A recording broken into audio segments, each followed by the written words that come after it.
Monsieur le Président, pour répondre à ces différents problèmes qui sont soulevés par la défense, nous allons vous dire tout de suite qu'ils ont donné lecture de tous les articles du Code de procédure pénale, sauf l'article 422. Ils ont sauté cet article-là parce qu'ils savent que le problème qu'ils soulèvent, c'est cet article-là qui résout. L'article 422, Monsieur le Président. Les témoins appelés par le ministère public ou les parties sont entendus dans le débat, même s'ils n'ont pas déposé à l'instruction.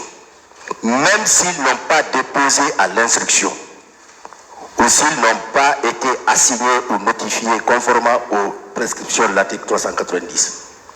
Je pense, Monsieur le Président, par rapport à la comparaison des témoins, les débats sont clos. L'article 422 est clair.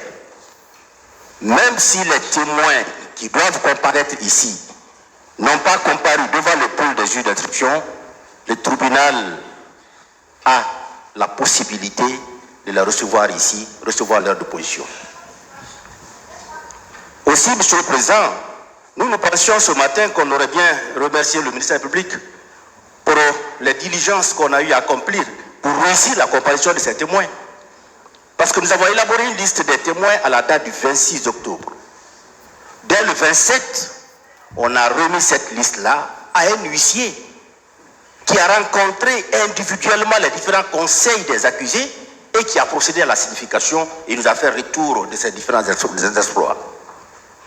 Monsieur le Président, lorsque vous lisez les différentes cédules qu'on a eu à élaborer, également les exploits qui ont été faits par l'huissier, vous vous rendrez compte que le ministère public s'est conformé à l'esprit de la loi.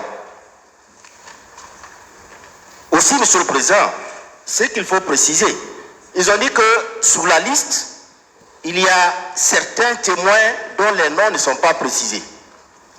Mais ils doivent tout de suite comprendre que c'est seulement la liste qu'on a eu à leur signifier et non les cédules. Donc, sur cette liste-là, il y a des personnes qui étaient à des postes bien précis.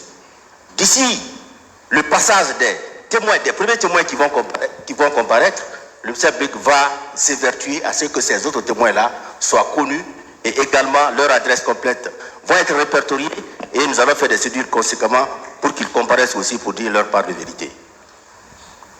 Aussi, Monsieur le Président, ils ont parlé de leur sécurité. Je pense qu'il n'appartient pas au ministère public d'assurer la sécurité d'un avocat. Cette question aurait dû être posée ailleurs.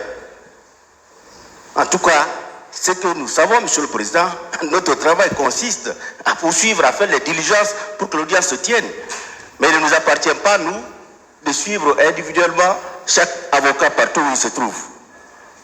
Aussi, Monsieur le Président, par rapport à les difficultés qu'ils rencontrent pour accéder à la maison centrale, je pense que cette autre question ne doit pas être posée ici.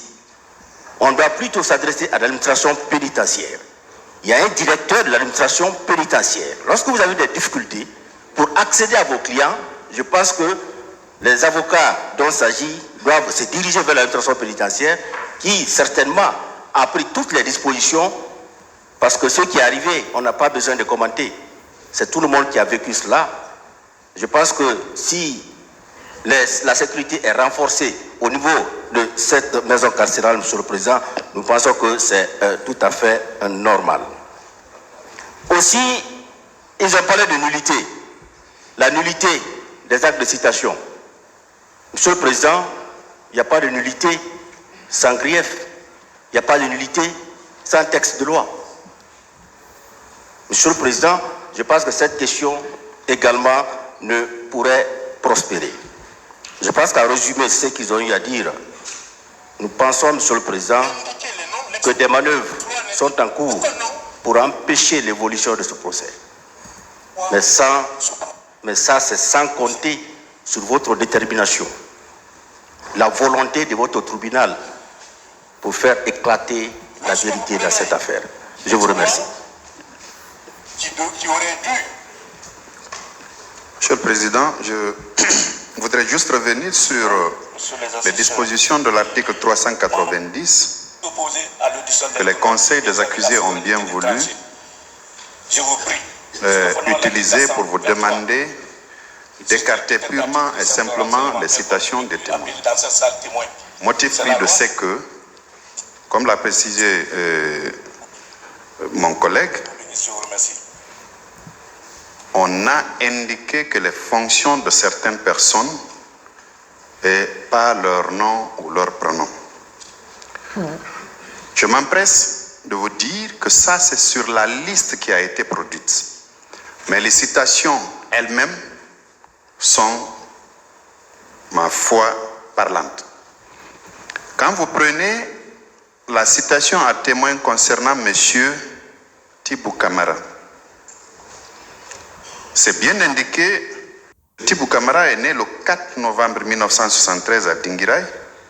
Il y a bien sa filiation, qu'il est journaliste et il est domicilié au quartier Kipé dans la commune urbaine de Ratoma. Ils font une confusion entre la liste et l'exploit. Le législateur, à l'article 382, a parlé de l'exploit au second alinéa de cette disposition, en indiquant que l'exploit doit mentionner les prénoms, noms, profession et résidence de ces témoins. Je viens de vous donner lecture de la citation de M. Tibou Camara, où ses noms, prénoms, profession et domicile sont clairement indiqués. Vouloir vous demander d'écarter, M. le Président, une telle série de citations, qu'ils vous disent en filigrane ce qu'ils veulent. En tout cas, le législateur, en s'exprimant ainsi, n'a pas mis un focus sur la liste produite, mais plutôt sur l'exploit en lui-même, qui, les exploits qui vous sont communiqués sont réguliers aux yeux de la loi. Je vous remercie.